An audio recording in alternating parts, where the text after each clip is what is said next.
What was that like, bro? What was that like to realize in that moment that it's yours? Like it's worth 70 million. Like, what was that like? I want to know that day. Like, did you plan it? And, how did that happen?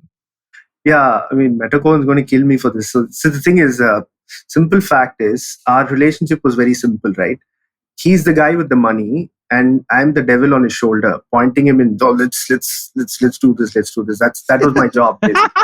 Practically spending Metacoin's money was my entire job as the steward of Metaverse, right? In interesting direction. So it was very intense, yeah, emotionally very draining, and also it was a mind fuck before and after also in very interesting ways. Uh, we spent the previous 3 or 4 weeks basically dealing with Christie's in a sense to guys, look at us, recognize us as actual, buyers or people who might potentially actually bid on the people piece. So and this is completely antithetical to crypto, right? In crypto, nobody can define or tell you where to spend your money on or how much to spend. But in a traditional art house like Christie's, there are arbitrary ceilings set, limits set. So unless your grandfather had lunch with Abraham Lincoln, then you're not eligible to buy art on their platform. They'll say, okay, chal, you can also do one small bid, but after that ceiling, let the big boys come and play, that kind of thing. So, Vignesh practically had to open up a lot of, data, personal data, financial data, to tell them that, this is all in kosher. Yo, I'm a serious We spent player. a lot of time. Yeah. We had to spend a lot of time understanding the auction platform, which I don't think a lot of people do. The tech behind it, event and inspect element type of stuff. What are the mechanics of it?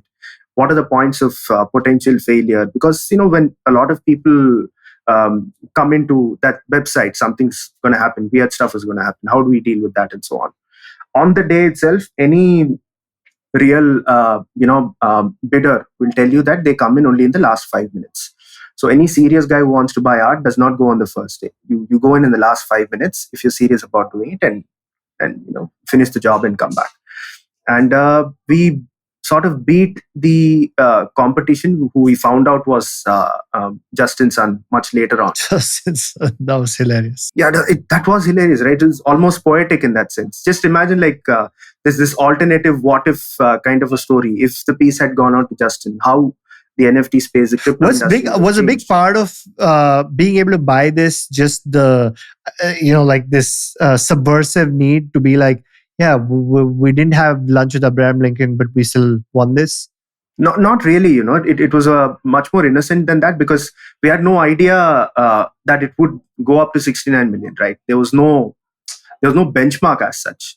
We just went in because of the actual historic value of that piece. Yeah, just imagine a 250 plus year old institution for the first time acknowledging digital art as art, and at the same instant making it an NFT, right? So we had to bring it back home to the metaverse. That was the idea behind it.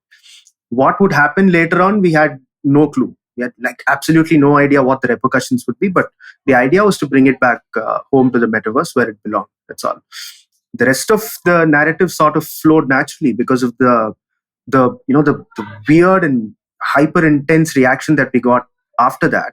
On the one side, it was celebratory. On the other, people saying, is this even a legitimate sale at all? Did you guys actually pay the money? Is that even art?